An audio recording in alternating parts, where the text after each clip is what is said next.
ওনার মা শুয়ে চলে গেছে। ওর মা থুয়ে চলে গেছে। ও ওর মা তালা থুয়ে পালাইছে, ওর মাও পালাইছে। দাদা, আমি একটা কথা শুনছি, সেটা হলো কথাটা এরকম, ওই ছেলেটা যখন ওই এটা রাখি আসছে আসার সময় নাকি কার সঙ্গে দেখা হয়েছিল কোদাল নিয়ে আসার সময়? আসলে থেকে আমার এই যে নয় শোন। আপনি তো এই তথ্যটা বলছেন। আপনাকে আপনি জিজ্ঞাসা করছিলেন কই গেছিল নাকি? ও বলছে যে আমি ওকে জিজ্ঞেস করিনি, আমি আমাকে দেখছি, ওই যে আমাকে দেখে নাই। ও আচ্ছা, তারপর আপনার তো সন্দেহ হলো আপনারা এটা তো এইটা রাস্তা না, কোন দিকে হয়ে গেছিল? ওই দিক দিয়ে ওই পাশ দিয়ে কোদাল দিয়ে যাচ্ছে, সেটা সকালে। সকালে মানে ওই যেদিন ঘটনা ঘটছে তার ভোরবেলা সকালে সকালে ও কোদাল নিয়ে ওদের বাড়ি যাচ্ছে, তখন আপনি কথা বলেন না। না। কিন্তু অন্য কেউ নাকি একজন জিজ্ঞাসা করছে, কি রে কোদাল নিয়ে কোটে গেছিস বা ছাগল কোথাইছি, এরকম কথা।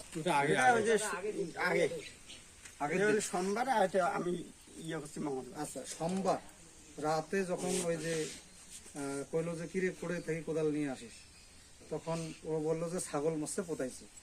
আর এটা না, হ্যাঁ, কোনটা? ছাগল মরছে কোথায় এখানে এসে 5টার দিক, সোমবার 5টার দিক। হ্যাঁ, সোমবার 5টায়। সেটা বলেন, সেটা বলেন কি হয়েছে? কোন লোকটা জিজ্ঞাসা করছিল? ইয়া অফিকুল অফিকুল এই যে রফিকুল, রফিকুলের সাথে ও বিধানদের দ্বন্দ্ব আছে কিনা,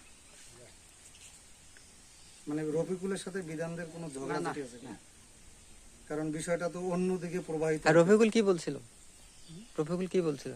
অফিকুল কইছে হলে এখানে কি কোথায় যে কয় ছাগল কোথায়, ছাগল কোথাইস না, কুকুর শিয়াল বের করলে গন্ধ ছুটবে, আমরা তো এখানে কম বেশি ভাত আসি খাই। আচ্ছা, সে যে ছাগল এটা মারার কথা রফিকুল বললো, প্রকাশ করলো। সেই ছাগলটা যে মারা গেছে এটা কি আপনারা কেমন দেখছেন কি?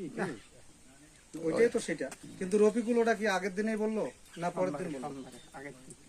মানে সোমবার যখন খোঁজেন, নন্দিনী যখন খোঁজেন সোমবার, তখন রফিকুল কি আসিয়া বললো যে দেখো তো এরকম একটা কথা বললো। উনি দেখিয়া ওনার বোনক ফের থুয়ার গেছে ইয়া বেলা বাড়ি, যে এবার বোন ঢাকা যাবে।